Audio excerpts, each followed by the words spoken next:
Hey guys, so we've been talking about westward expansion some in class, so I wanted to make sure that we got some of this in our notes today. This is just part one of this video. Part two you'll be watching on Thursday night most likely. So you do have a video guide that's available on my website, so make sure you grab that. It'll make coloring in some of these maps a little bit easier if you use that video guide. If not, then just do a general outline of where some of these major areas that we're talking about are located. So the big ideas in this unit, first thing is between 1801 and 1861, exploration was really encouraged as America started to go through this vast territorial expansion.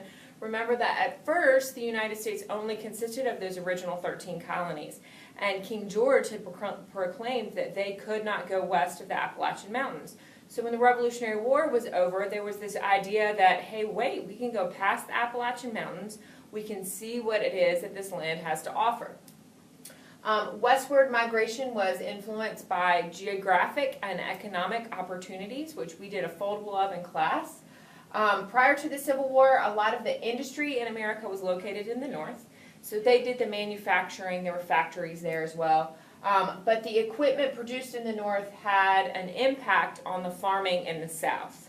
So we're going to talk some about slavery, but one of the important things to keep in mind about this is that slavery, people in the north needed slavery just as much as the people in the south needed slavery. So these factories were dependent on the cotton that the slaves were harvesting. Abolitionists worked to end that idea of slavery. We're going to be looking at some key abolitionists when we go into the beginning of the Civil War. And then also going on at this time is the suffrage movement. We're going to start to see women who are fighting for their equal rights. Of course, that's really going to come to a head in the early 1900s, but you're going to start to see some of the original ideas for this women's suffrage movement coming up.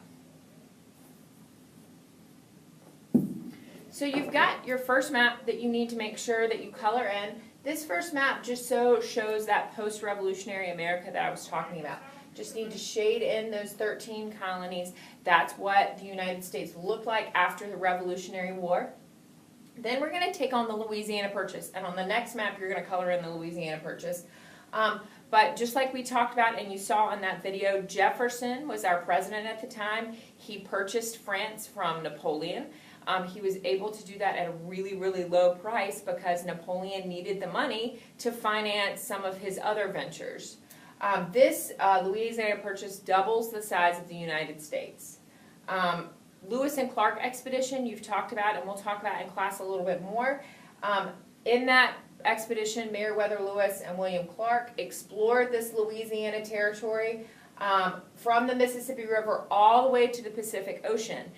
They did not have an easy time at it. I think we read or we heard in the movie that they were ended up having to eat their horses because they ran out of food and they ran out of supplies. They had no idea how vast this territory was. So there's that second map with the post-revolutionary America still in red, and then this green part being the Louisiana Purchase. So some of the other territories that we are going to add in at a later point. You've got Florida, and that is just right down here, and Florida is going to be given to us by the Spanish through a treaty.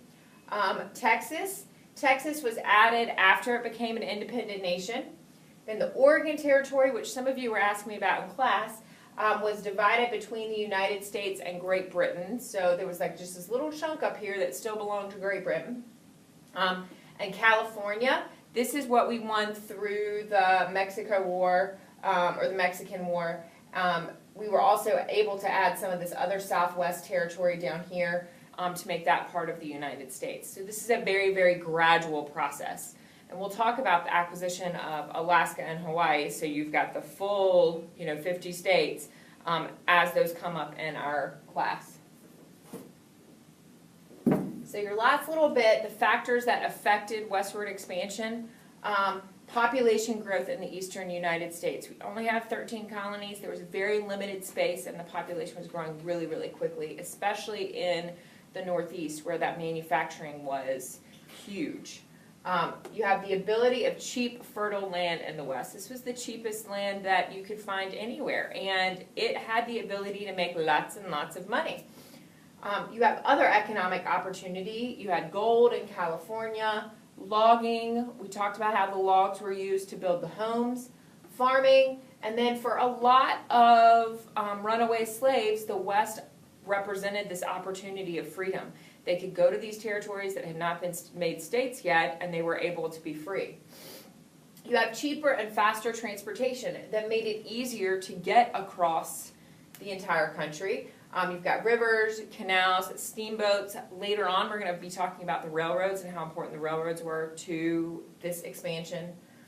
You have a greater knowledge of the overland trails.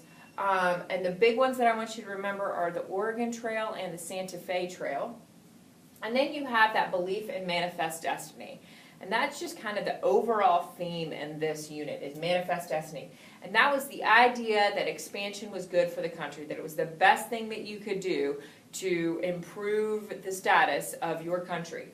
So on the last map, you're going to be coloring in all of those different regions. And I know that we've already looked at this once, but it is really important that you're aware of how all of this looked.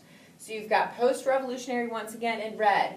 You've got the Louisiana Territory in green. You've got Texas down here in purple. You've got the Southwest down there in pink. And you've got the Oregon Territory up there in yellow.